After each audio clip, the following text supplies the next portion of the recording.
ചെറിയ കാറ്റടിച്ചാൽ ഉണ്ടാകുന്ന തിരമാല പോലെ, സമുദ്രത്തിലെ തിരമാല പോലെ മയി തൃഷ്ണ, എൻ്റെ ആഗ്രഹം, കാമം.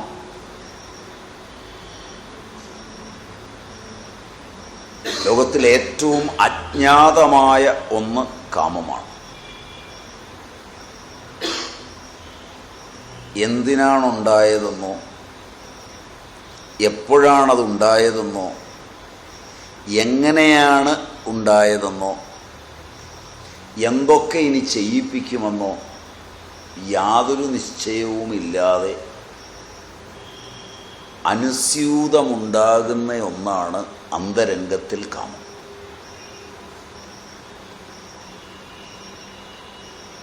ഏറ്റവും ബുദ്ധിമാനായ മനുഷ്യന് പോലും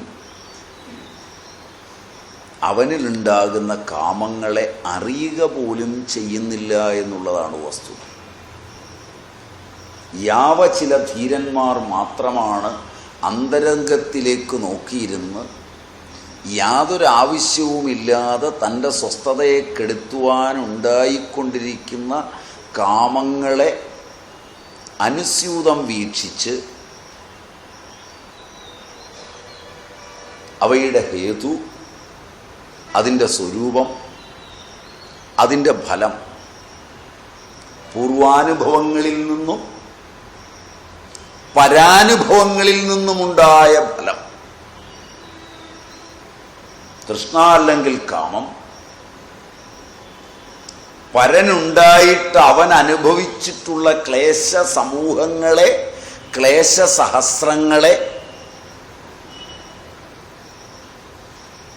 അവനിൽ നിന്ന് തിരിച്ചറിഞ്ഞതുകൊണ്ട് തന്നിലുണ്ടാകുന്ന കാമങ്ങളെ സ്വേച്ഛയുടെ, പരേച്ഛയുടെ, അനിച്ഛയുടെ തലങ്ങളിലുണ്ടാകുന്ന കാമങ്ങളെയെല്ലാം അനുസ്യൂതമായി നിരീക്ഷിച്ച്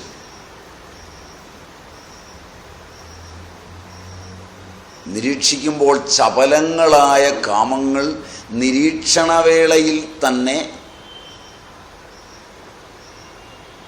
നിരീക്ഷിച്ചു എന്നറിയുന്നത് കൊണ്ട് തന്നെ നിഷ്പ്രഭങ്ങളാവുകയും ഒഴിഞ്ഞു പോവുകയും ചെയ്യും. ഒട്ടേറെ കാമങ്ങൾ നിരീക്ഷണ സാമർഥ്യം ഒന്നുകൊണ്ട് തന്നെ നമ്മളെ വിട്ട് സ്ഥലം വിടും.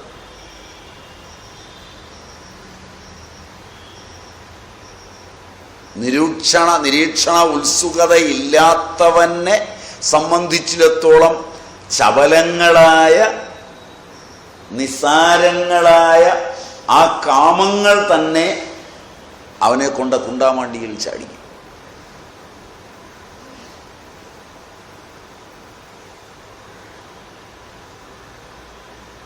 അദൃഷ്ടമഥവാ ദൈവനിശ്ചയവും വിമർശ്യകരണവും ഒരുമിച്ചു വരുന്ന ഒരു വേളയിൽ സ്വാഭാവികമായി സംഭവിക്കുന്ന നിശ്ചയദാർഢ്യവും സ്വാഭാവികമായ അച്ചടക്കവും സ്വാഭാവികമായ നന്മകളും സ്വഭാവേനയുള്ള സത്യസന്ധതയുമെല്ലാം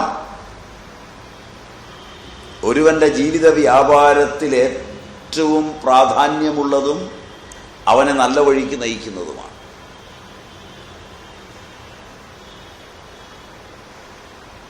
അതെല്ലാം ഉണ്ടാക്കിയെടുക്കുന്നതിന് ശ്രമിച്ച് ആവിഷ്കൃതങ്ങളായ ശൈലിയിൽ സമാന്തര മസ്തിഷ്കത്തെ സൃഷ്ടിച്ച് ആവിഷ്കരിക്കുമ്പോഴെല്ലാം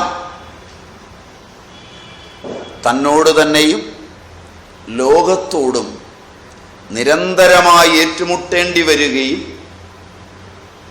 താൻ തന്നെ തൻ്റെ ദോഷങ്ങളെ തിരിച്ചറിയുകയാൽ അവയെ ഒളിച്ചു വയ്ക്കേണ്ടി വരികയും ഒരിക്കലും തിരുത്തില്ലാത്തിടത്തേക്ക് വികസിക്കുകയും ചെയ്യുന്നതിനെയാണ് ആധുനികർ ആധ്യാത്മികതയെന്ന് നാമകരണം ചെയ്യുന്നത്.